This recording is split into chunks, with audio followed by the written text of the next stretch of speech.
Okay, and we're recording. So anywho,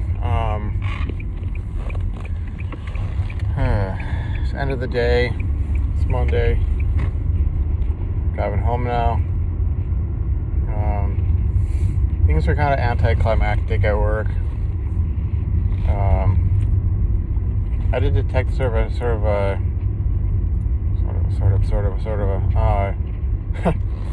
distant, sort of distance, from the girl, which, it's all right. I mean, when I walked in there, into the lab, she did say hello and all that, but, don't want to, misinterpret things, obviously. One thing I realized, or, was thinking about, the end of the day, not right now, but, just after, what would have been the end of my shift, and, she's walking out, and, I didn't exactly, wave at her, but I kind of thought to, but, she walked by, and she didn't, look or anything, or, express herself, but I just I brushed it off. In the past I would get, I hope I don't really fall back into this, again, especially, given that the other guy wasn't at the office today, but, if he comes back, or when he comes back tomorrow, hope I don't start, trying to interpret things and get all,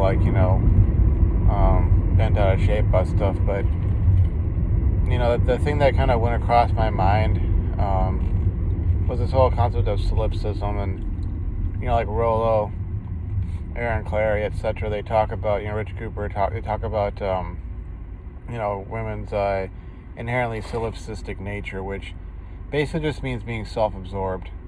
And, I've kind of picked up that myself. I think it's something that, in a lot of ways, folks in the red pill community, they talk about how, men need to become solipsistic themselves, looking at things from the angle of, what's best for me, or what should I be focused on that's, going to serve me best. And in all honesty, I think the notion is that they don't want to get across is that if a girl's acting like she's ignoring you, or she's distant or something like that, it's not necessarily that she's being distant to you, or that there's some sort of purpose or meaning behind it. It's just that that's how a person is when they are solipsistic, and it's not really a bad thing per se. I mean, if you think about it in terms of evolution and just plain simple survival, the people who were focused on their survival and we're looking at things from that sense, almost to the point of being self-absorbed, or to the point of being self-absorbed,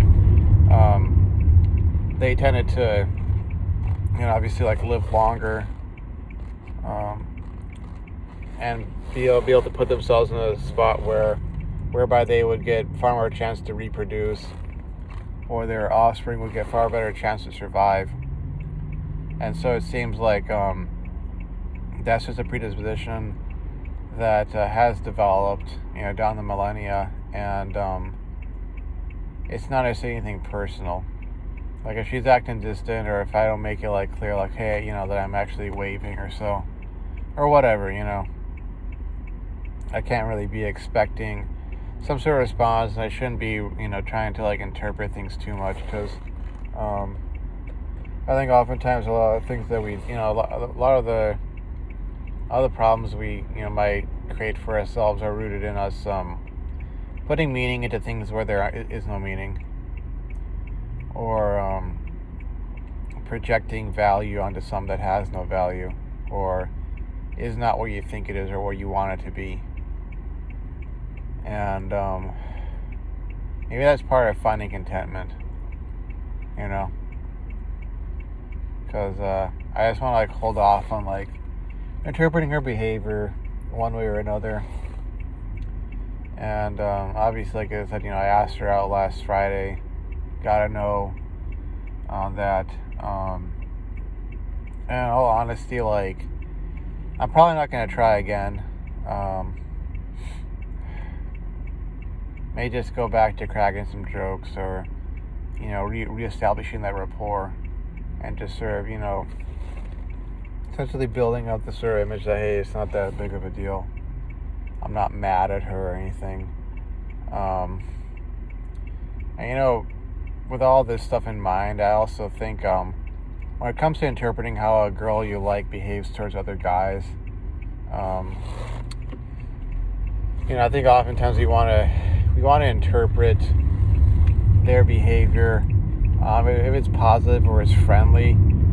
It's almost like you want to get jealous and be interpreting it as, oh, she's flirting with that guy, or she really likes that guy, or whatever. And so oftentimes it's really not the case. It's kind of like girls have boyfriends and they have girlfriends, And if you ever seen how a girl behaves with her girlfriends, her friends who are girls, and if you see her behaving the same way or similar way with another guy, maybe they get along, maybe they're friends, but it doesn't mean that she wants to jump in the sack with him. And that's been sort of one of my issues in the past, in attempting to solve this problem that, oftentimes, given its nature, does tie a lot in with NoFap for any variety of reasons. I've oftentimes misinterpreted that. I've been like, oh, she's laughing at this guy's jokes, she's, behaving all in this certain way and whatnot, and I want to interpret it as, oh, she's got the hots for him, and he's my competition, and, he's hitting it off with her grade, and why is she being like that with me, and blah, blah, blah. And, it's not necessarily what you want to think it is in your sort of worst nightmares, or worst fears, or worst concerns. It's not that she has the hots for him, or she necessarily has it, or that anything is really going on there. Especially if the other guy acts really fey-fey. Which is like an old expression. I'm not trying to offend anybody out there, but basically if the guy acts in an effeminate manner, you can interpret that one way or another. That does not necessarily mean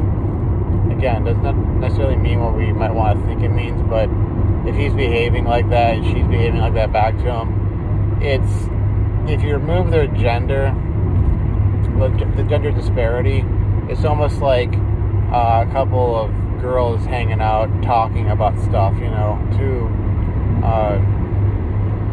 normative, girls, or of the usual of the standard persuasion, hanging out, chatting it up about stuff, like you see girls who are friends, how they behave and how they talk with each other, and the reflection of the tone of their voice and body language and all that kind of stuff. It's almost like you have to be able to look at at things and sort of differentiate. Okay, is she behaving with this guy like she's with one of her girlfriends, or is this like the guy she's like mad crushing on, or she is dating or is with, and 80-90% of the time, reality is it's more like, oh, these are just friends, or they're friendly co-workers, or they're work friends, or and this is a term that I just recently came across. I was actually listening to one of Bill Burr's it was like he gets fan letters, or he gets letters from folks, and they ask him some question or so. And obviously sometimes there's hate mail, but this case was a case of a guy kind of asking for advice. And Bill had his wife Nia on, and this guy was talking with this girl at his work, and how she they'd been getting along very well, and then she suddenly started acting all like cold towards him or withdrawn or so.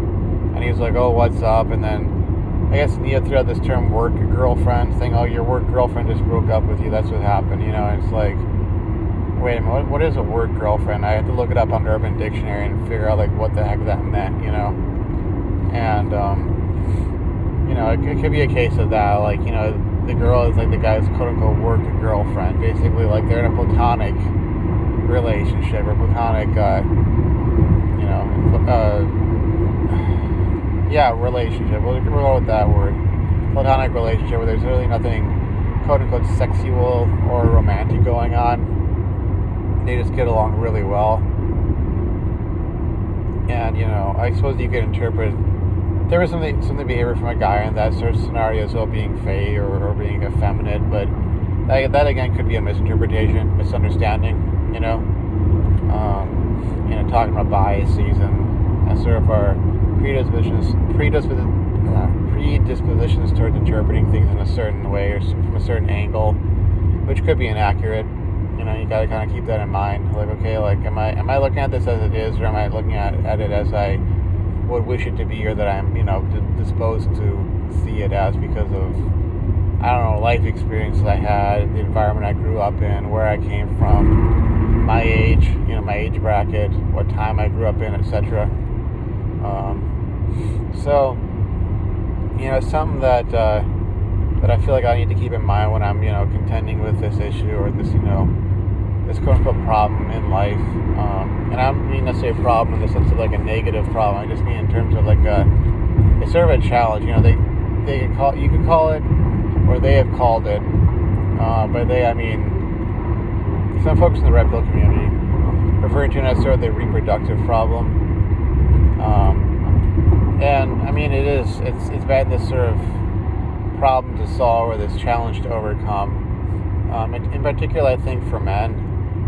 Down the millennia, the whole like, how do I find a mate, reproduce, have kids, have offspring, raise them up, and of course, do my best as a father or as a parent to equip them with the tools they need to do the same thing again, so that they can have their own kids, and on and on it goes, and sort of trying to understand the nature of human behavior, what it means when a girl acts this way or that way, or says this or says that, and how to best approach, a member of the opposite gender or opposite sex, how to form a relationship, how to maintain that relationship, etc. Figuring all of that sort of stuff out. And again, given that this has been predominantly a no-fap channel, I am branching out bit by bit. But given that it has been a no-fap channel, I mean, really, so much of the problem for a lot of guys with PMO is just that they don't have the skills or the opportunity to really go and act on those desires in a healthy, functional sense. And a lot of solving that problem or fixing that, or fixing that issue or overcoming that challenge is really figuring all of these things out, so that when you go out there to pursue that, you know what to do. And obviously, like, if we're here on this earth alive, it means that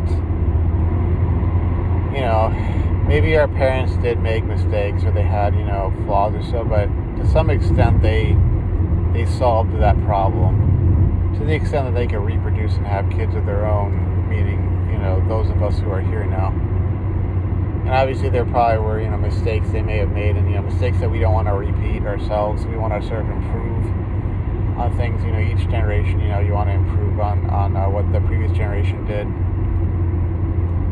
And I mean, that doesn't necessarily have to be when it comes to like having kids or stuff like that. It could be in terms of your health. It could be in terms of your finances, your education, just your general life experience. Accomplishments, attainments, that sort of deal. But yeah, like I said, pretty much everything was anticlimactic today. I still have to work with that difficult coworker at the end of the day, and he was just kind of snarking off at me and give me attitude, like as if I was at fault about something or other when it was a machine error. But cool thing is, I think he's only got like a week and a half left, and then he's like out of here. So, keeping things in perspective, as much as I felt like firing off my mouth or whatever.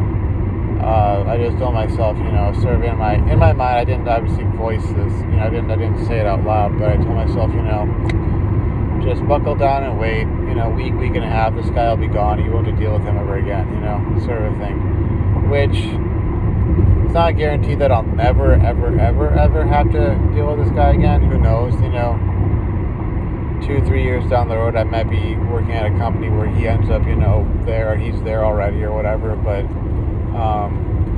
in all likelihood, even if that's the case, it's not going to be in the similar role. At least that's not the plan. The plan is obviously to be moving on up. In terms of what I do for a living, and obviously expanding my skill set, getting certifications, getting the master's program, getting that master's degree, etc. Such that I'm not running with the same crowd. I'm not dealing with the same issues or problems. You want to move to that next level. You want to get to that next level up, so that while you will be dealing with problems, it's kind of like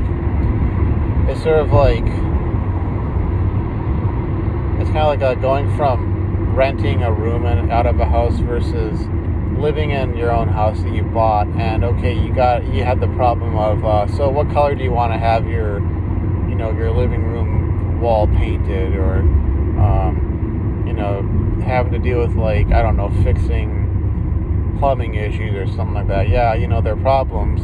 They're probably annoyances, or they might even suck. They might cost a significant amount of money, but it's sort of like it's sort of the kind of problem, or those are the kind of problems that you might face that are a sign that okay, now you've made it. It's kind of like if you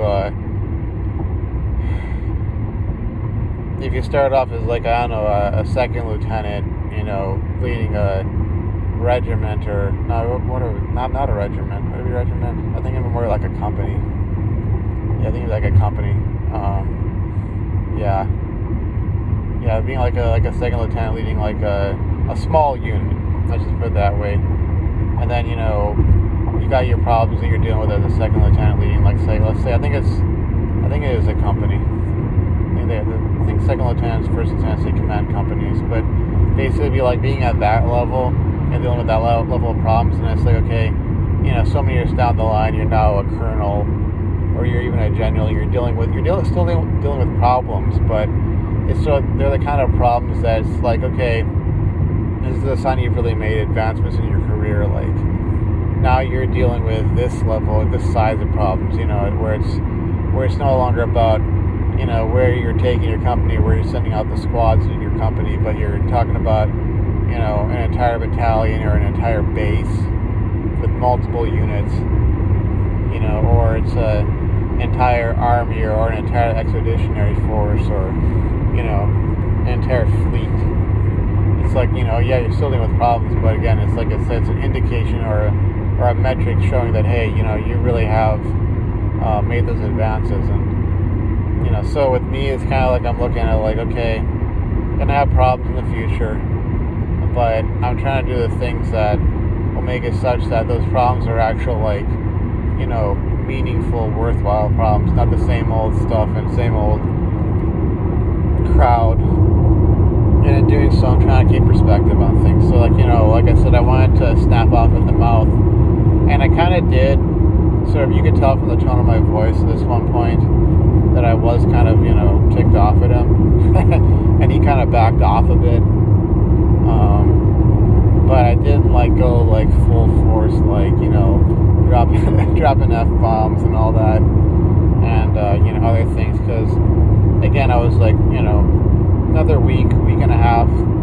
I wanted to see this guy ever again, in all likelihood. And like I said, not ever again, but insofar as my time at this company, or in terms of really high likelihood is that I'm not going to see that guy again. Especially if I, like I said, I get these certifications that I'm aiming for, that I get the grades I need to get in these classes, and I get into the master's program, and I do the research I actually want to do, which is neural tissue engineering or regenerative medicine related. I haven't really, obviously I haven't figured out exactly what I want to do. I'm more focused on just getting to that point, and then I can kind of make up my mind. But, stuff like that is such that, assuming that I accomplish those things, I mean, like I said, I'll decrease the likelihood that I'm ever going to have to deal with, a lot of these folks, which isn't to say that I'm not going to have difficult coworkers or a difficult boss in the future, but I think that as I move along and I take care of business, stuff seems to affect me less. A bit here and there, but at the same time, it seems like life will throw other things out there that'll sort of like add more minuses to your pluses, and that may decrease your sort of overall life satisfaction. But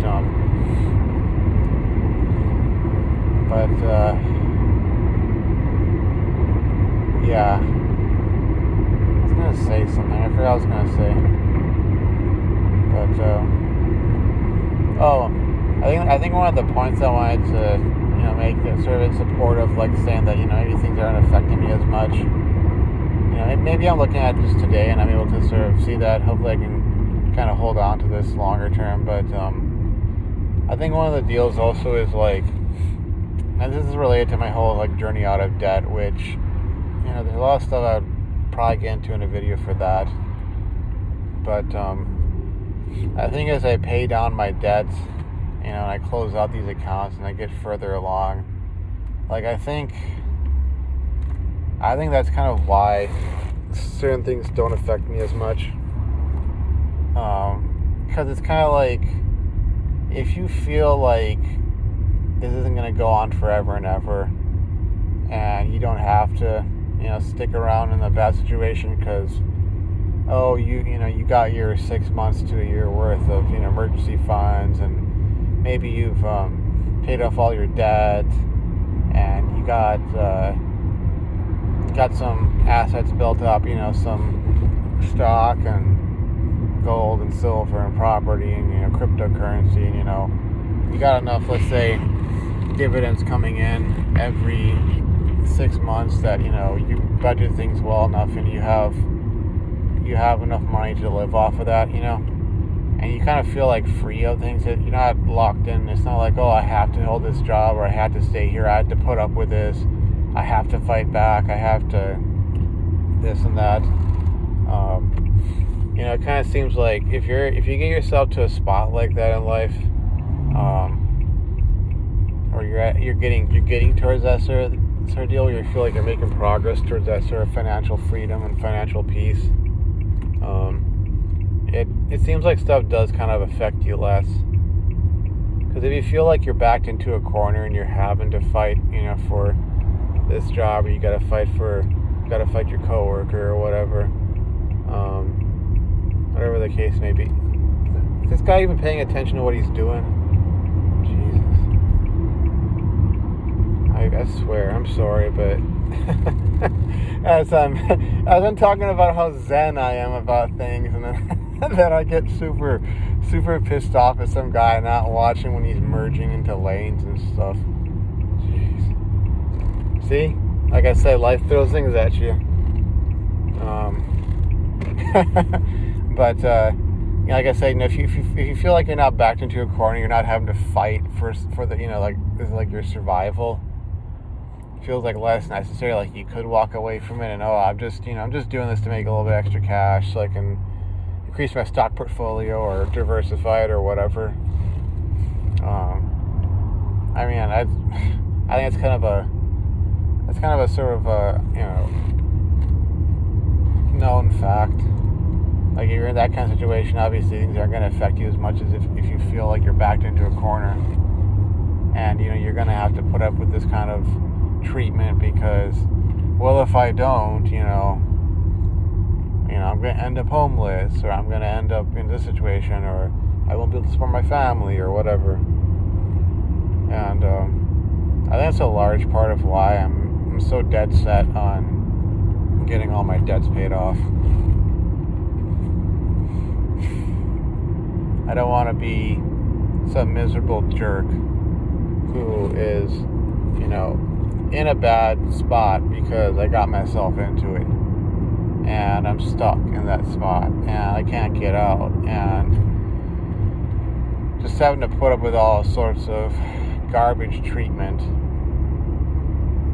because I need that paycheck, And I've had family members in that spot before, and I've felt bad for them, but at the same time, I also see how a lot of times we kind of put ourselves into situations like that by making bad decisions and repeatedly doing that. Or if we're not the ones making the bad decisions, it's kind of like maybe the bad decision that we made was allowing certain people into our lives on a permanent basis, and those people making bad decisions, and then it's sort of like it's almost like no matter how much water you might throw out the side of the boat with your little bucket, they're going around and putting more holes in the side of the boat, and more water is coming in, and the ship is going down because, well, it's not for lack of you trying to right things. It's for lack of those people not stopping their dumb BS. And so that's kind of all the stuff I'm thinking about right now. What I'm working towards, and probably do another journey out of debt video. But like I said, I'm gonna try and be as zen as I can at work. Not put meaning into things that don't have meaning. Not misinterpret things, or try not to. And just keep chugging along. And as far as my time after work, which I'm looking towards now, it's about 5. Actually, it's a little bit past 5, and I'm coming up to the exit to get back to my home. But we're gonna keep working at stuff,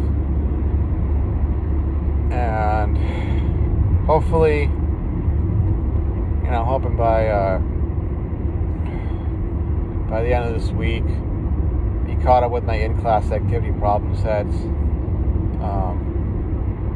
Start on more of those in-class example problems. Hopefully get caught up with that by the end of next week. Got homework due on Wednesday. And what else?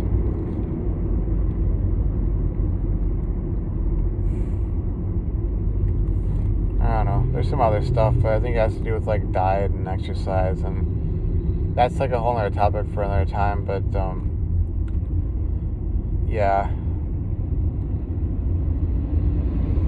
maybe I'll make a series of videos, because there's some stuff I wanted to talk about that's really heavily NoFap related, but I would want to give it its whole entire video, such that no one's gonna have to like sit there through almost like 30 minutes of me talking about other things to really get to that sort of content.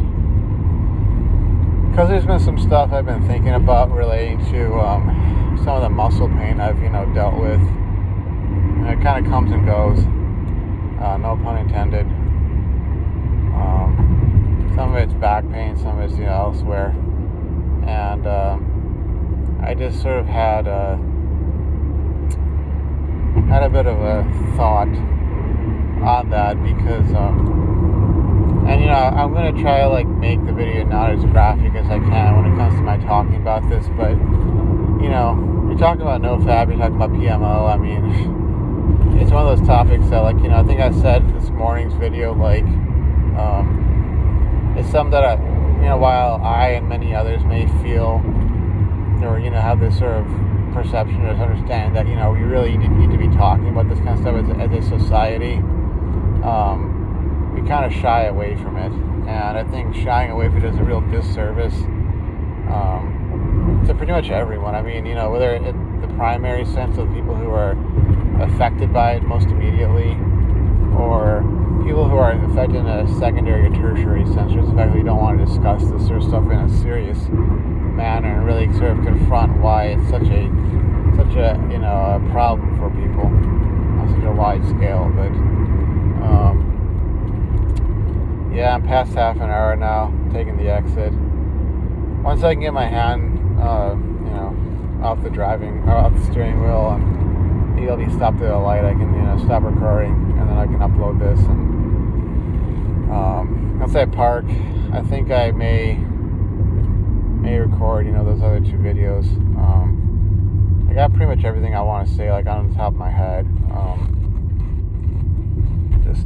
I don't want to go into sort of a ramble, but some stuff, a bit of an update on the whole debt situation, and then I also talk about that nofap topic. So, and here we are trying to not get hit from behind while I merge. Good. Yeah, that's right. You saw me.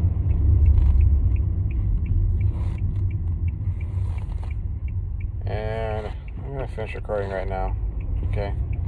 Thanks for watching, and bye-bye.